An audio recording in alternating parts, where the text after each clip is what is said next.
Above Life's Turmoil by James Allen. Forward.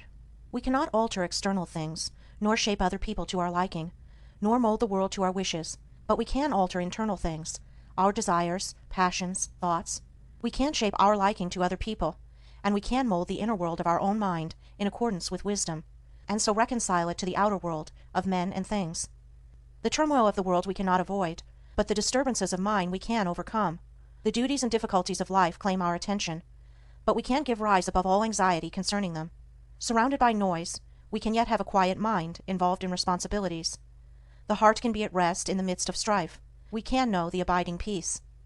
The 20 pieces which comprise this book, unrelated as some of them are in the letter, will be found to be harmonious in the spirit, in that they point the reader towards those heights of self-knowledge and self-conquest, which, rising above the turbulence of the world, lift their peaks where the heavenly silence reigns. James Allen. Chapter 1. True Happiness. To maintain an unchangeable sweetness of disposition, to think only thoughts that are pure and gentle, and to be happy under all circumstances. Such blessed conditions and such beauty of character and life should be the aim of all, and particularly so of those who wish to lessen the misery of the world. If anyone has failed to lift himself above ungentleness, impurity, and unhappiness, he is greatly deluded if he imagines he can make the world happier by the propagation of any theory or theology. He who is daily living in harshness, impurity, or unhappiness is day by day adding to the sum of the world's misery, whereas he who continually lives in goodwill and does not depart from happiness is day by day increasing the sum of the world's happiness, and this independently of any religious beliefs which these may or may not hold. He who has not learned how to be gentle, or giving, loving, and happy, has learned very little, great though his book learning and profound his acquaintance which the letter of Scripture may be. For it is in the process of becoming gentle, pure, and happy that the deep, real, and enduring lessons of life are learned. Unbroken sweetness of conduct in the face of all outward antagonism is the infallible indication of a self-conquered soul, the witness of wisdom, and the proof of the possession of truth. A sweet and happy soul is the ripened fruit of experience and wisdom, and it sheds abroad the invisible yet powerful aroma of its influence, gladdening the hearts of others and purifying the world. And all who will, and who have not yet commenced, may begin this day, if they will so resolve, to live sweetly and happily, as becomes the dignity of a true manhood or womanhood. Do not say that your surroundings are against you. A man's surroundings are never against him. They are there to aid him, and all those outward occurrences over which you lose sweetness and peace of mind are the very conditions necessary to your development, and it is only by meeting and overcoming them that you can learn and grow and ripen. The fault is in yourself. Pure happiness is the rightful and healthy condition of the soul, and all may possess it if they will live purely and unselfish. Have goodwill to all that lives, letting unkindness die, and greed and wrath, so that your lives be made like soft airs passing by. Is this too difficult for you? Then unrest and happiness will continue to dwell with you. Your belief and aspiration and resolve are all that are necessary to make it easy, to render it in the near future a thing accomplished, a blessed state realized. Despondency, irritability, anxiety and complaining, condemning and grumbling, all these are thought cankers, mind diseases. They are the indications of a wrong mental condition, and those who suffer therefrom would do well to remedy their thinking and conduct.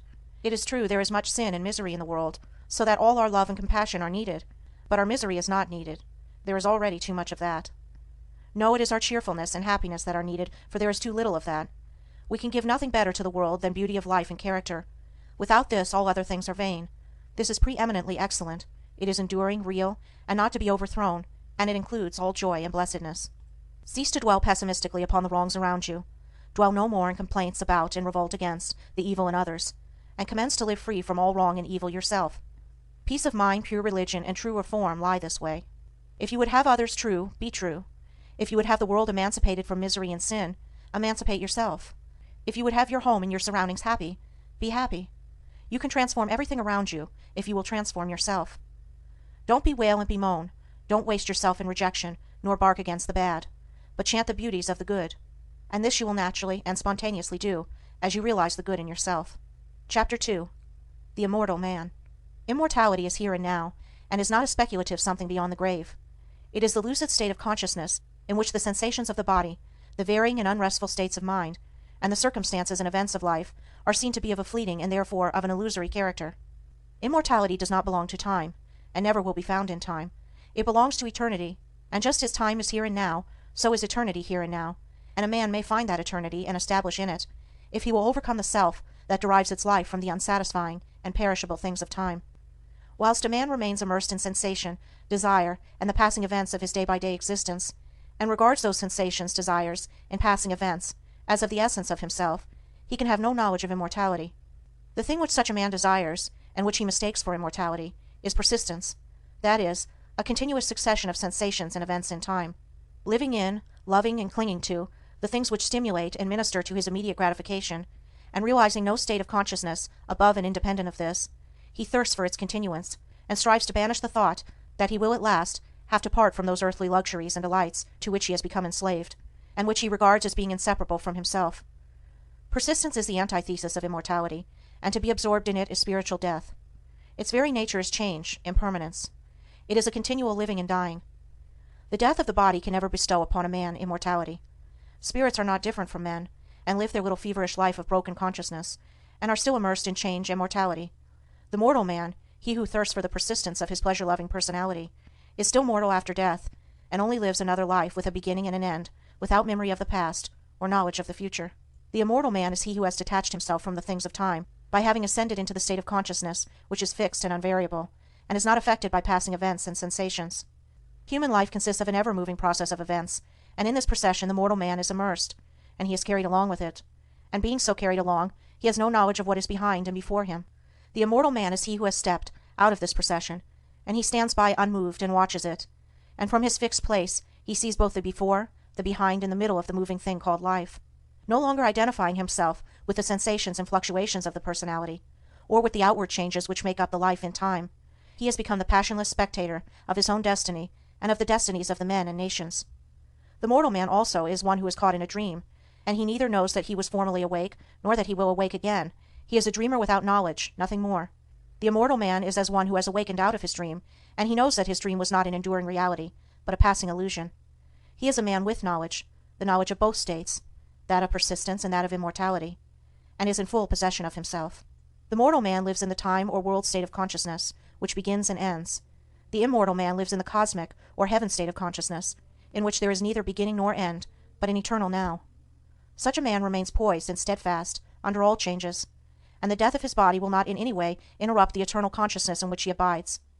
Of such a one it is said, "He shall not taste of death," because he has stepped out of the stream of mortality, and established himself in the abode of truth. Bodies, personalities, nations, and worlds pass away, but truth remains, and its glory is undimmed by time.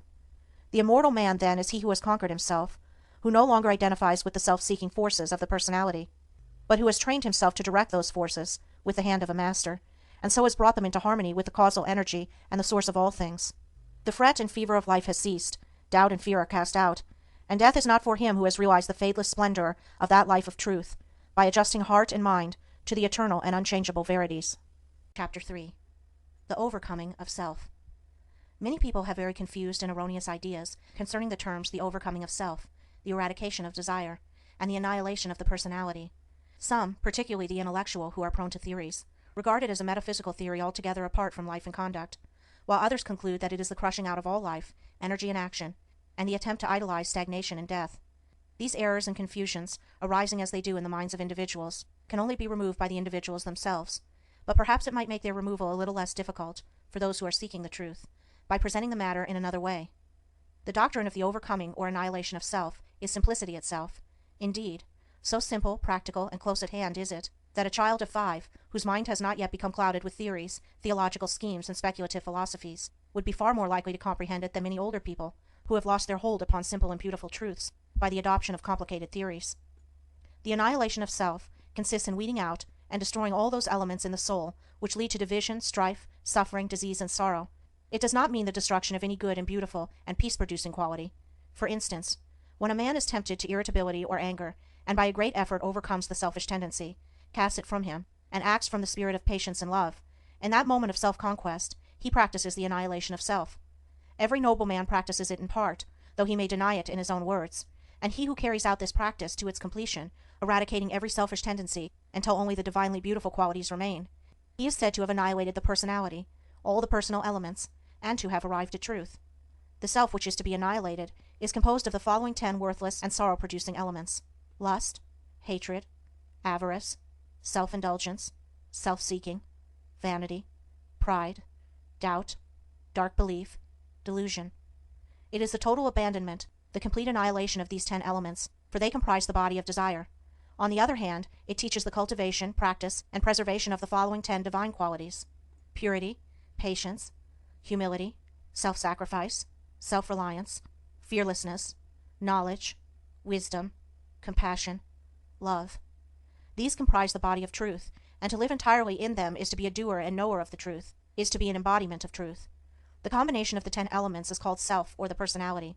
The combination of the 10 qualities produces what is called truth, the impersonal, the abiding, real, and immortal man. It will thus be seen that it is not the destruction of any noble, true, and enduring quality that is taught, but only the destruction of those things that are ignoble, false, and evanescent. Neither is this overcoming of self the deprivation of gladness, happiness, and joy, but rather it is the constant possession of these things, by living in the joy-begetting qualities. It is the abandonment of the lust for enjoyment, but not of enjoyment itself, the destruction of the thirst for pleasure, but not of pleasure itself, the annihilation of the selfish longing for love and power and possessions themselves. It is the preservation of all those things which draw and bind men together in unity and concord, and far from idolizing stagnation and death, urges men to the practice of those qualities which lead to the highest, noblest, and most effective and enduring action.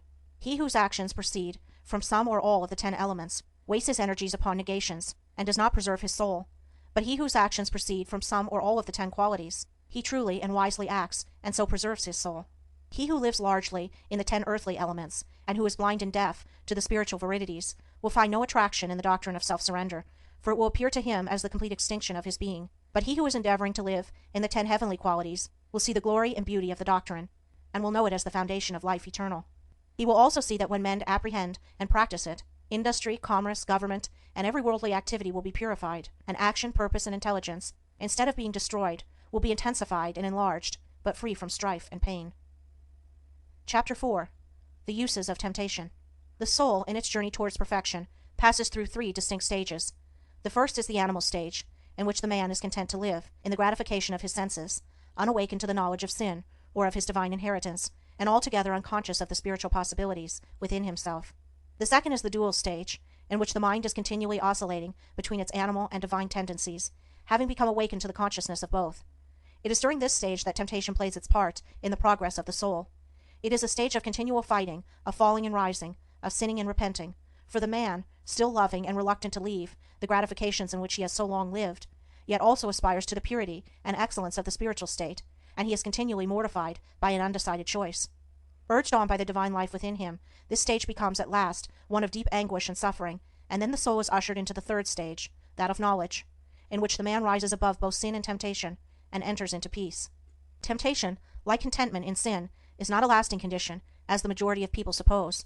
It is a passing phase, an experience through which the soul must pass, but as to whether a man will pass through that condition in this present life, and realize holiness and heavenly rest here and now, will depend entirely upon the strength of his intellectual and spiritual exertions, and upon the intensity and ardor with which he searches for truth. Temptation, with all its attendant torments, can be overcome here and now, but it can only be overcome by knowledge. It is a condition of darkness, or of semi-darkness. The fully enlightened soul is proof against all temptation. When a man fully understands the source, nature, and meaning of temptation, in that hour he will conquer it, and will rest from his long travel. But whilst he remains in ignorance, attention to religious observances, and much praying and reading of Scripture will fail to bring him peace. If a man goes out to conquer an enemy, knowing nothing of his enemy's strength, tactics, or place of ambush, he will not only ignominiously fall, but will speedily fall into the hands of an enemy. He who would overcome his enemy the tempter must discover his stronghold and place of concealment, and must also find out the unguarded gates in his own fortress where his enemy effects so easily an entrance. This necessitates continual meditation, ceaseless watchfulness, and constant and rigid introspection, which lays bare, before the spiritual eyes of the tempted one, the vain and selfish motives of his soul. This is the holy warfare of the saints. It is the fight upon which every soul enters when it awakens out of its long sleep of animal indulgence. Men fail to conquer, and the fight is indefinitely prolonged, because they labor, almost universally, under 2 delusions. First, that all temptations come from without, and second, that they are tempted because of their goodness. Whilst a man is held in bondage by these 2 delusions, he will make no progress. When he has shaken them off, he will pass on rapidly from victory to victory, and will taste of spiritual joy and rest. 2 searching truths must take the place of these 2 delusions, and those truths are, first, that all temptation comes from within, and second, that a man is tempted because of the evil that is within him. The idea that God, a devil, evil spirits, or outward objects are the source of temptation must be dispelled. The source and cause of all temptation is in the inward desire. That being purified or eliminated, Outward objects and extraneous powers are utterly powerless to move the soul to sin or to temptation. The outward object is merely the occasion of the temptation, never the cause. This is the desire of the one tempted. If the cause existed in the object, all men would be tempted alike, temptation could never be overcome, and men would be hopelessly doomed to endless torment. But seated, as it is, in his own desires, he has the remedy in his own hands, and can become victorious over all temptation by purifying those desires. A man is tempted because there are within him certain desires or states of mind which he has come to regard as unholy. These desires may lie asleep for a long time, and the man may think that he has gotten rid of them, when suddenly, on the presentation of an outward object, the sleeping desire wakes up and thirsts of immediate gratification. And this is the state of temptation. The good in man is never tempted. Goodness destroys temptation. It is the evil in a man that is aroused and tempted. The measure of a man's temptations is the exact register of his own unholiness. As a man purifies his heart, temptation ceases. For when a certain unlawful desire has been taken out of the heart, the object which formerly appealed to it can no longer do so, but becomes dead and powerless, for there is nothing left in the heart that can respond to it. The honest man cannot be tempted to steal, let the occasion be ever so opportune. The man of purified appetites cannot be tempted to gluttony and drunkenness, though the viands and wines be the most luscious.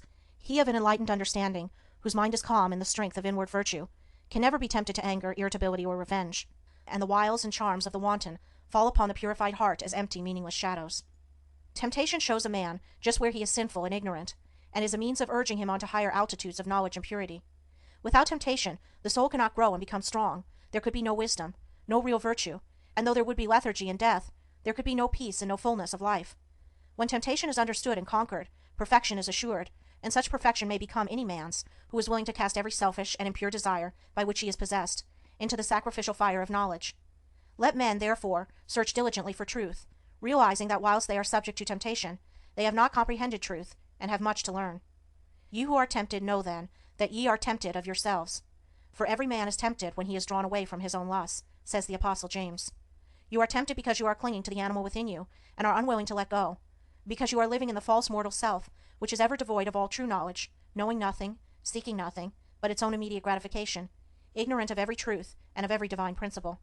Clinging to that self, you continually suffer the pains of three separate torments: the torment of desire, the torment of repletion, and the torment of remorse. So flameth Trishna, lust and thirst of things. Eager, ye cleave to shadows, dote on dreams. A false self in the midst ye plant, and make a world around which seems blind to the height beyond, deaf to the sound of sweet airs breathed from far past Indra's sky, dumb to the summons of the true life kept for him who false puts by. So grow the strifes and lusts which make earth's war, so grieve poor cheated hearts and flow salt tears, so wax the passions, envies, angers, hates, so years chase blood-stained years with wild red feet. In that false self lies the germ of every suffering, the blight of every hope, the substance of every grief. When you are ready to give it up, when you are willing to have laid bare before you all its selfishness, impurity, and ignorance, and to confess its darkness to the uttermost, then will you enter upon the life of self-knowledge and self-mastery. You will become conscious of the God within you, of that divine nature which, seeking no gratification, abides in a region of perpetual joy and peace, where suffering cannot come, and where temptation can find no foothold. Establishing yourself day by day, more and more, firmly in that inward divinity, the time will at last come when you will be able to stay with him whom millions worship, few understand, and fewer still follow. The prince of this world cometh, and hath nothing in me. Chapter 5. The man of integrity. There are times in the life of every man who takes his stand on high moral principles, when his faith in and knowledge of those principles is tested to the uttermost, and the way in which he comes out of the fiery trial decides as to whether he has sufficient strength to live as a man of truth and join the company of the free, or shall still remain a slave and a hireling to the cruel taskmaster, self. Such times of trial generally assume the form of a temptation to do a wrong thing and continue in comfort and prosperity, or to stand by what is right and accept poverty and failure. And so powerful is the trial that to the tempted one it plainly appears on the face of things as though, if he chooses the wrong, his material success will be assured for the remainder of his life, but if he does what is right, he will be ruined forever.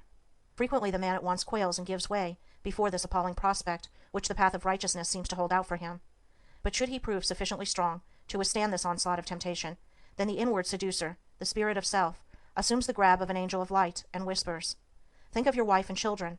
Think of those who are dependent upon you. Will you bring them down to disgrace and starvation?" Strong indeed and pure must be the man who can come triumphant out of such a trial, but he who does so enters at once a higher realm of life, where his spiritual eyes are open to see beautiful things, and then poverty and ruin, which seemed inevitable, do not come, but a more abiding success comes, and a peaceful heart and a quiet conscience. But he who fails does not obtain the promised prosperity, and his heart is restless and his conscience troubled. The right doer cannot ultimately fail, the wrongdoer cannot ultimately succeed. For such is the law which moves to righteousness, which none at last can turn aside or stray. And it is because justice is at the heart of things, because the great law is good, that the man of integrity is superior to fear, and failure, and poverty, and shame, and disgrace. As the poet further says of this law, the heart of its love, the end of it, is peace and consummation, sweet obey. The man who, fearing the loss of present pleasures or material comforts, denies the truth within him, can be injured and robbed and degraded and trampled upon, because he first injured, robbed, and degraded, and trampled upon his own nobler self. But the man of steadfast virtue, of unblemished integrity, cannot be subject to such conditions, because he has denied the craven self within him, and has taken refuge in truth. It is not the scourge and the chains which make a man a slave, but the fact that he is a slave. Slander, accusation, and malice cannot affect the righteous man, nor call from him any bitter response, nor does he need to go about to defend himself and prove his innocence. His innocence and integrity alone are a sufficient answer to all that hatred may attempt against him. Nor can he ever be subdued by the forces of darkness, having subdued all those forces within himself. But he turns all evil things to good account. Out of darkness he brings light, out of hatred love, out of dishonor honor, and slanders, envies, and misrepresentations only serve to make more bright the jewel of truth within him, and to glorify his high and holy destiny. Let the man of integrity rejoice, and be glad when he is severely tried. Let him be thankful that he has been given an opportunity of proving his loyalty to the noble principles which he has espoused. And let him think, now is the hour of holy opportunity. Now is the day of triumph for truth. Though I lose the whole world, I will not desert the right. So thinking, he will return good for evil, and will think compassionately of the wrongdoer. The slanderer, the backbiter, and the wrongdoer may seem to succeed for a time, but the law of justice prevails. The man of integrity may seem to fail for a time, but he is invincible, and in none of the worlds, visible or invisible, can there be forged a weapon that shall prevail against him. Chapter 6. Discrimination. There is one quality which is preeminently necessary to spiritual development, the quality of discrimination. A man's spiritual progress will be painfully slow and uncertain until there opens with him the eye of discrimination, for without this testing, proving, searching quality, he will but grope in the dark, will be unable to distinguish the real from the unreal, the shadow from the substance, and will so confuse the false with the true as to mistake the inward promptings of his animal nature for those of the spirit of truth. A blind man, left in a strange place, may go grope his way in the darkness, but not without much confusion and many painful falls and bruisings. Without discrimination, a man is mentally blind, and his life is a painful groping in darkness, a confusion in which vice and virtue are indistinguishable one from the other, where facts are confounded with truths, opinions with principles, and where ideas, events, men, and things appear to be out of all relation to each other. A man's mind and life should be free from confusion. He should be prepared to meet every mental, material, and spiritual difficulty, and should not be inextricably caught, as many are, in the meshes of doubt, indecision, and uncertainty when troubles and so-called misfortunes come along. He should be fortified against every emergency that can come against him. But such mental preparedness and strength cannot be attained in any degree without discrimination, and discrimination can only be developed by bringing into play and constantly exercising the analytical faculty. Mind, like muscle, is developed by use, and the assiduous exercise of the mind in any given direction will develop, in that direction, mental capacity and power. The merely critical faculty is developed and strengthened by continuously comparing and analyzing the ideas and opinions of others. But discrimination is something more and greater than criticism. It is a spiritual quality from which the cruelty and egotism which so frequently accompany criticism are eliminated, and by virtue of which a man sees things as they are and not as he would like them to be. Discrimination, being a spiritual quality, can only be developed by spiritual methods, namely, by questioning, examining, and analyzing one's own ideas, opinions, and conduct. The critical, fault-finding faculty must be withdrawn from its merciless application to the opinions and conduct of others, and must be applied, with undiminished severity, to oneself. A man must be prepared to question his every opinion, his every thought, and his every line of conduct, and rigorously and logically test them. Only in this way can the discrimination, which destroys confusion, be developed. Before a man can enter upon such mental exercise, he must make himself of a teachable spirit. This does not mean that he must allow himself to be led by others. It means that he must be prepared to yield up any cherished thoughts to which he clings, if it will not bear the penetrating light of reason, if it shrivels up before the pure flames of searching aspirations. The man who says, "I am right," and who refuses to question his position in order to discover whether he is right, will continue to follow the line of his passions and prejudices, and will not acquire discrimination. The man who humbly asks, Am I right? And then proceeds to test and prove his position by earnest thought and the love of truth, will always be able to discover the true and to distinguish it from the false, and he will acquire the priceless possession of discrimination. The man who is afraid to think searchingly upon his opinions, and to reason critically upon his position, will have to develop moral courage before he can acquire discrimination. A man must be true to himself, fearless with himself, before he can perceive the pure principles of truth, before he can receive the all-revealing light of truth. The more truth is inquired of, the brighter it shines. It cannot suffer under examination and analysis. The more error is questioned, the darker it grows. It cannot survive the entrance of pure and searching thought. To prove all things is to find the good and throw the evil. He who reasons and meditates learns to discriminate. He who discriminates discovers the eternally true. Confusion, suffering, and spiritual darkness follow the thoughtless. Harmony, blessedness, and the light of truth attend upon the thoughtful. Passion and prejudice are blind and cannot discriminate. They are still crucifying the Christ and releasing Barabbas. Chapter 7. Belief, the basis of action. Belief is an important word in the teachings of the wise, and it figures prominently in all religions. According to Jesus, a certain kind of belief is necessary to salvation or regeneration, and Buddha definitely thought that the right belief is the first and most essential step in the way of truth. As without right belief, there cannot be right conduct, and he who has not learned how to rightly govern and conduct himself has not comprehended the simplest rudiments of truth. Belief, as laid down by the great teachers, is not belief in any particular school, philosophy, or religion, but consists of an attitude of mind determining the whole course of one's life. Belief and conduct are, therefore, inseparable, for the one determines the other. Belief is the basis of all action, and this being so, the belief which dominates the hearts or minds is shown in the life. Every man acts, thinks, lives, in exact accordance with the belief which is rooted in his innermost being, and such is the mathematical nature of the laws which govern mind, that it is absolutely impossible for anyone to believe in two opposing conditions at the same time. For instance, it is impossible to believe in justice and injustice, hatred and love, peace and strife, self and truth. Every man believes in one or the other of these opposites, never in both, and the daily conduct of every man indicates the nature of his belief. The man who believes in justice, who regards it as an eternal and indestructible principle, never boils over with righteous indignation, does not grow cynical and pessimistic over the inequalities of life, and remains calm and untroubled through all trials and difficulties. It is impossible for him to act otherwise, for he believes that justice reigns, and that, therefore, all that is called injustice is fleeting and illusory. The man who is continually getting enraged over the injustice of his fellow man, who talks about himself being badly treated, or who mourns the lack of justice in the world around him, shows by his conduct, his attitude of mind, that he believes in injustice. However he may protest to the contrary, in his inmost heart he believes that confusion and chaos are dominant in the universe, the result being that he dwells in misery and unrest, and his conduct is faulty. Again, he who believes in love, in its stability and power, practices it under all circumstances, never deviates from it, and bestows it alike upon enemies as upon friends. He who slanders and condemns, speaks disparagingly of others, or regards them with contempt, believes not in love, but hatred. All his actions prove it, even though with tongue or pen he may eulogize love. The believer in peace is known by his peaceful conduct. It is impossible for him to engage in strife. If attacked, he does not retaliate, for he has seen the majesty of the angel of peace, and can no longer pay homage to the demon of strife. The stirrer-up of strife, the lover of argument, he who rushes into self-defense upon any or every provocation, believes in strife, and will have naught to do with peace. Further, he who believes in truth renounces himself. That is, he refuses to center his life in those passions, desires, and characteristics which crave only their gratification, and by thus renouncing, he becomes steadfastly fixed in truth, and lives a wise, beautiful, and blameless life. The believer in self is known by his daily indulgences, gratifications, and vanities, and by the disappointments, sorrows, and mortifications which he continually suffers. The believer in truth does not suffer, for he has given up that self which is the cause of such suffering. It will be seen by the foregoing that every man believes either in permanent and eternal principles directing human life towards law and harmony, or in the negation of those principles, with the resultant chaos in human affairs and in his own life.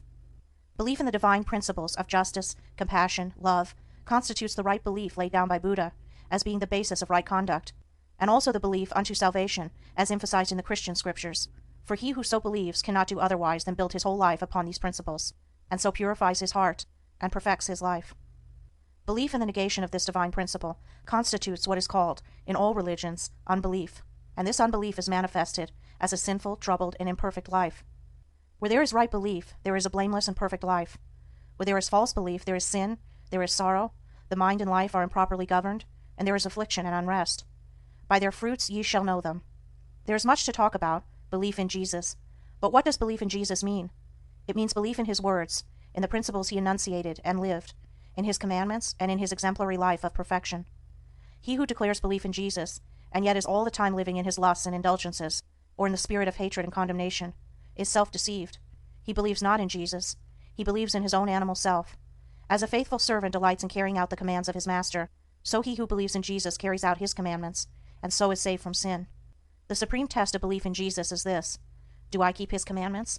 And this test is applied by St. John himself in the following words: He is that saint, I know him, Jesus, and keepeth not his commandments, is a liar, and the truth is not in him. But whose keepeth his word, in him verily is the word of God perfected.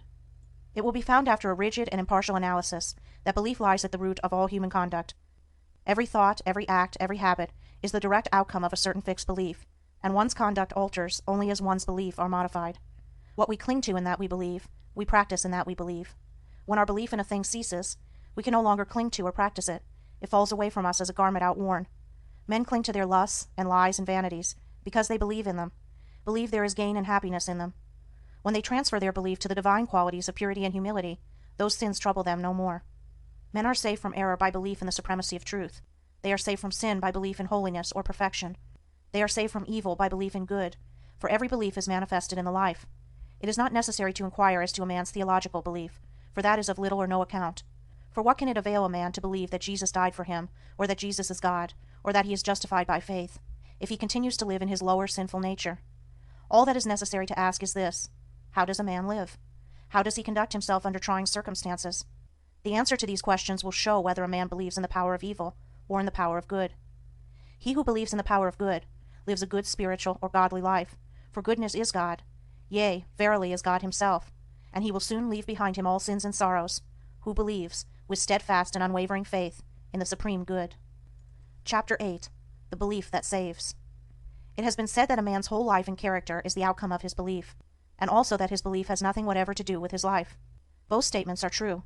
The confusion and contradiction of these two statements are only apparent, and are quickly dispelled, when it is remembered that there are two entirely distinct kinds of beliefs, namely, head belief and heart belief.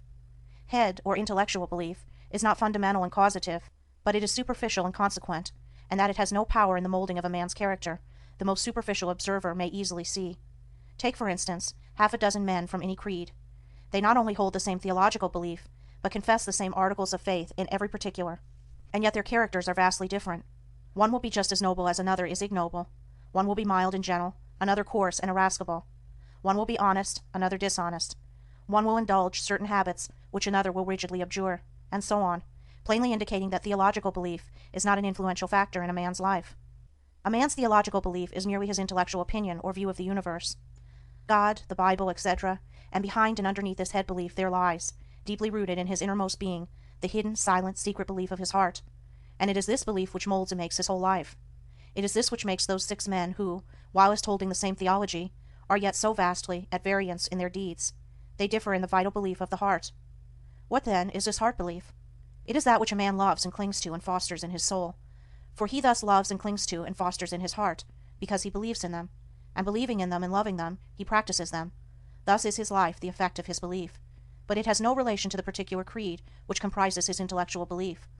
One man clings to impure and immoral things because he believes in them. Another man does not cling to them because he has ceased to believe in them. A man cannot cling to anything unless he believes in it. Belief always precedes action.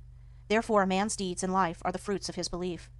The priest and the Levite who passed by the injured and helpless man held, no doubt, very strongly to the theological doctrines of their fathers. That was their intellectual belief, but in their hearts they did not believe in mercy, and so lived and acted accordingly. The Good Samaritan may or may not have had any theological beliefs, nor was it necessary that he should have, but in his heart he believed in mercy, and acted accordingly. Strictly speaking, there are only 2 beliefs which vitally affect the life, and they are belief in good and belief in evil. He who believes in all those things that are good will love them and live in them. He who believes in those things that are impure and selfish will love them and cling to them. The tree is known by its fruits. A man's beliefs about God, Jesus, and the Bible are one thing. His life, as bound up in his actions, is another. Therefore a man's theological belief is of no consequence.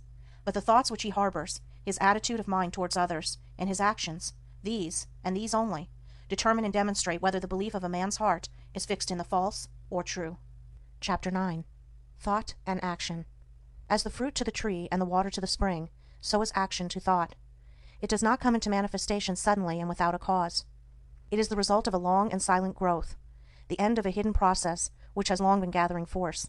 The fruit of the tree and the water gushing from the rock are both the effect of a combination of natural processes in air and earth, which have long worked together in secret to produce the phenomenon, and the beautiful acts of enlightenment and the dark deeds of sin are both the ripened effects of trains of thought which have been harbored in the mind. The sudden falling, when greatly tempted, into some grievous sin by one who was believed, and who probably believed himself, to stand firm, is seen neither to be a sudden nor a causeless thing, when the hidden processes of thought which led up to it are revealed. The falling was merely the end, the outworking, the finished result of what commenced in the mind probably years before. The man had allowed a wrong thought to enter his mind, and a second and a third time he had welcomed it, and allowed it to nestle in his heart. Gradually he became accustomed to it, and cherished and fondled and tended it, and so it grew, until at last it attained such strength and force that it attracted to itself the opportunity which enabled it to burst forth and ripen into act. As falls the stately building whose foundations have been gradually undermined by the action of water, so at last falls the strong man, who allows corrupt thoughts to creep into his mind and secretly undermine his character. When it is seen that all sin and temptation are the natural outcome of the thoughts of the individual, the way to overcome sin and temptation becomes plain, and its achievement a near possibility, and sooner or later a certain reality. For if a man will admit, cherish, and brood upon thoughts that are pure and good, those thoughts, just as surely as the impure, will grow and gather force, and will at last attract to themselves the opportunities which will enable them to ripen into act. There is nothing hidden that shall not be revealed, and every thought that is harbored in the mind must, by virtue of the impelling force which is inherent in the universe, at last blossom into act good or bad according to its nature.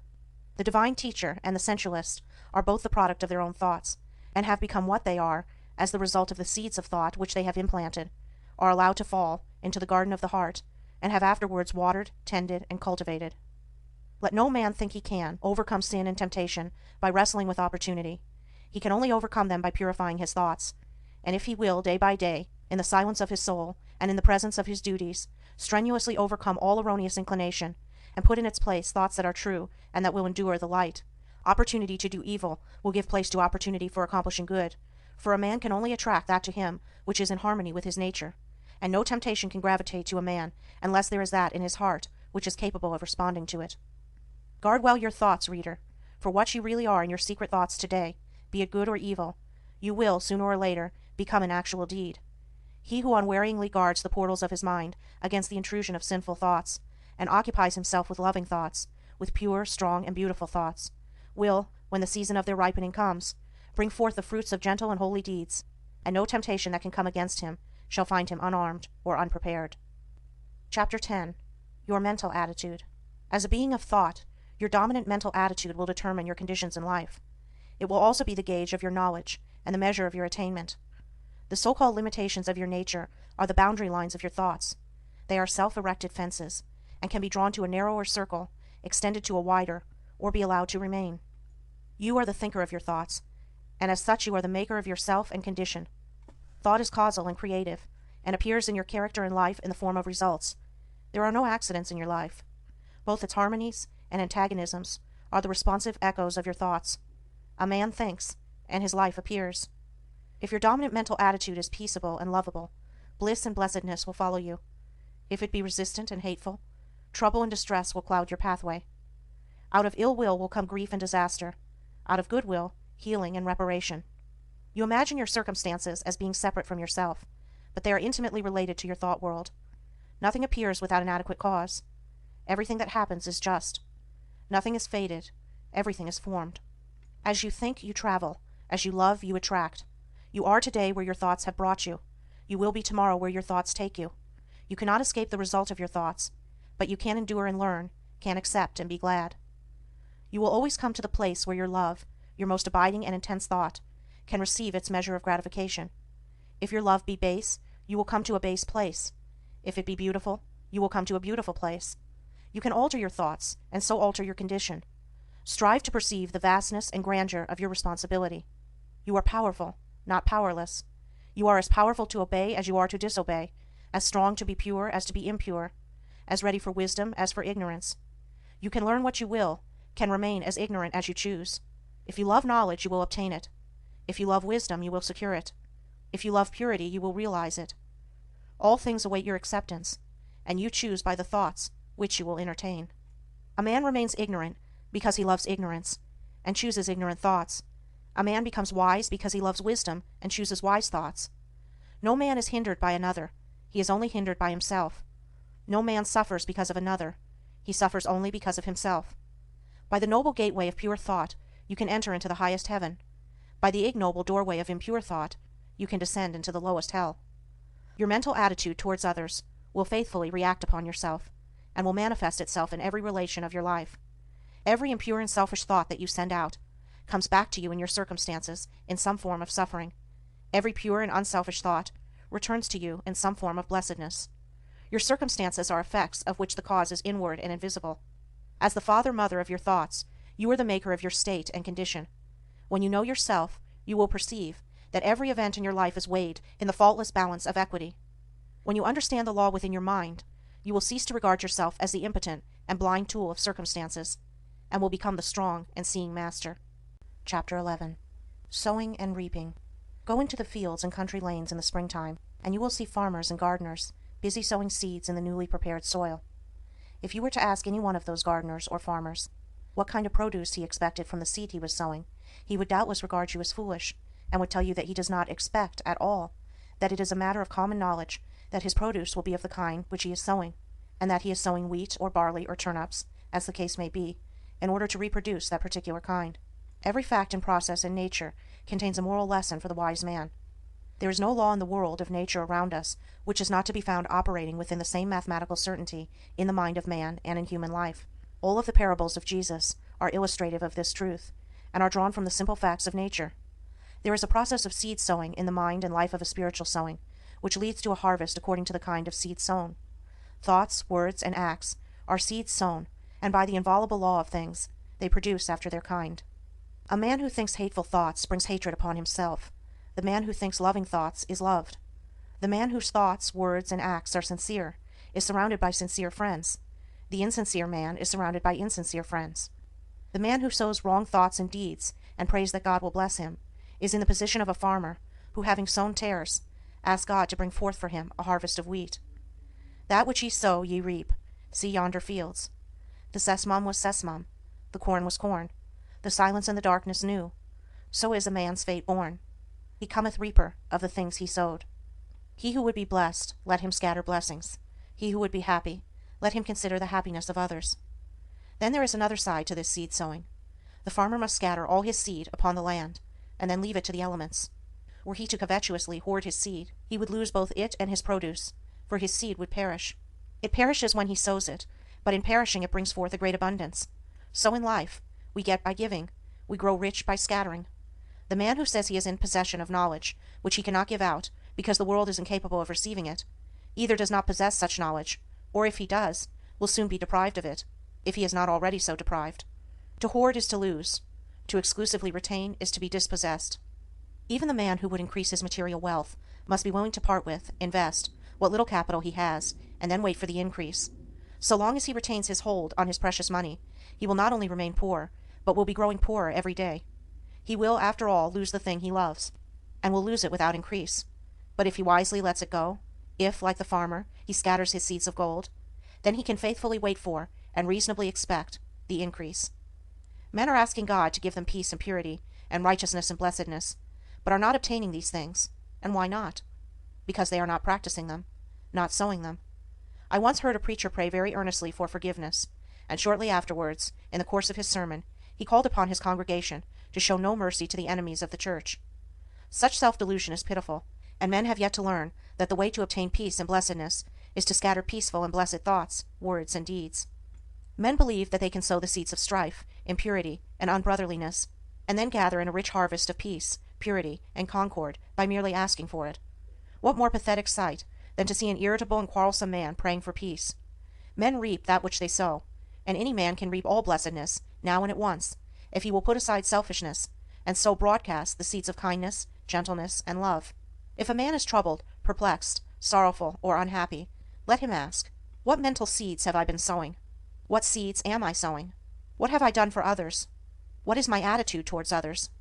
What seeds of trouble and sorrow and unhappiness have I sown, that I should thus reap these bitter weeds? Let him seek within and find, and having found, let him abandon all the seeds of self, and sow henceforth only the seeds of truth. Let him learn of the farmer the simple truths of wisdom. Chapter 12. The Reign of Law. The little party gods have had their day. The arbitrary gods, creatures of human caprice and ignorance, are falling into disrepute. Men have quarreled over and defended them until they have grown weary of the strife, and now, everywhere, they are relinquishing and breaking up these helpless idols of their long worship. The god of revenge, hatred, and jealousy, who gloats over the downfall of his enemies. The partial god who gratifies all of our narrow and selfish desires. The god who saves only the creatures of his particular special creed. The god of exclusiveness and favoritism. Such were the gods, miscalled by us God, of our soul's infancy, gods base and foolish as ourselves, the fabrications of our selfish self. And we relinquished our petty gods with bitter tears and misgivings, and broke our idols with bleeding hands. But in so doing we did not lose sight of God. Nay, we drew nearer to the great, silent heart of love. Destroying the idols of self, we begin to comprehend somewhat of the power which cannot be destroyed, and entered into a wider knowledge of the God of love, of peace, of joy, the God in whom revenge and partiality cannot exist, the God of light, from whose presence the darkness of fear and doubt and selfishness cannot choose but flee. We have reached one of those epochs in the world's progress which witnesses the passing of the false gods, the gods of human selfishness and human illusion. The new old revelation of one universal impersonal truth has again dawned upon the world, and its searching light has carried consternation to the perishable gods who take shelter under the shadow of self. Men have lost faith in a God who can be cajoled, who rules arbitrarily and capriciously, subverting the whole order of things to gratify the wishes of his worshippers, and are turning, with a new light in their eyes and a new joy in their hearts, to the God of law.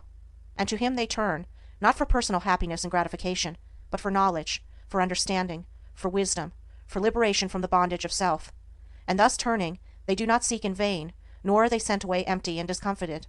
They find within themselves the reign of law, that every thought, every impulse, every act and word brings about a result in exact accordance with its own nature, that thoughts of love bring about beautiful and blissful conditions, that hateful thoughts bring about distorted and painful conditions, that thoughts and acts, good and evil, are weighed in the faultless balance of the supreme law, and receive their equal measure of blessedness on the one hand, and misery on the other.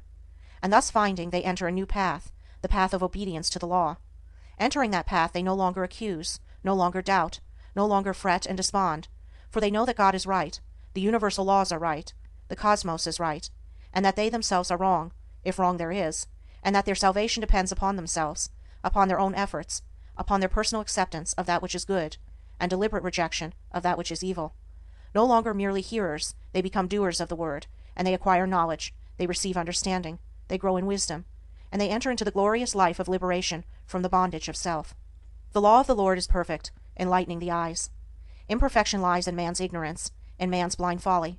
Perfection, which is knowledge of the perfect law, is ready for all who earnestly seek it. It belongs to the order of things. It is yours and mine now, if we will only put self-seeking on one side, and adopt the life of self-obliteration. The knowledge of truth, with its unspeakable joy, its calmness and quiet strength, is not for those who persist in clinging to their rights, defending their interests, and fighting for their opinions, whose works are imbued with the personal I, and who build upon the shifting sands of selfishness and egotism. It is for those who renounce these causes of strife, these sources of pain and sorrow, and they are, indeed, children of truth, disciples of the Master, worshippers of the Most High. The children of truth are in the world today. They are thinking, acting, writing, speaking, yea, even prophets are among us, and their influence is pervading the whole earth. An undercurrent of holy joy is gathering force in the world, so that men and women are moved with new aspirations and hopes, and even those who neither see nor hear feel within themselves strange yearnings after a better and fuller life. The law reigns, and it reigns in men's hearts and lives, and they have come to understand the reign of law, who have sought out the tabernacle of the true God by the fair pathway of unselfishness. God does not alter for men, for this would mean that the perfect must become imperfect. Man must alter for God, and this implies that the imperfect must become perfect. The law cannot be broken for man, otherwise confusion would ensue. Man must obey the law. This is in accordance with harmony, order, justice. There is no more painful bondage than to be at the mercy of one's inclinations, no greater liberty than utmost obedience to the law of being. And the law is that the heart shall be purified, the mind regenerated, and the whole being brought in subjection to love, till self is dead, and love is all in all, for the reign of law is the reign of love. And love waits for all, rejecting none. Love may be claimed and entered into now, for it is the heritage of all. Ah, beautiful truth! To know now that man may accept his divine heritage, and enter the kingdom of heaven. Oh, pitiful error! To know that man rejects it because of love of self. Obedience to the law means the destruction of sin and self, and the realization of unclouded joy and undying peace. Clinging to one's selfish inclinations means the drawing about one's soul clouds of pain and sorrow, which darken the light of truth, the shutting out of oneself from all real blessedness. For whatsoever a man sows, that shall he also reap. Verily the law reigneth, and reigneth forever, and justice and love are its eternal ministers. Recording by Andrea Fiore.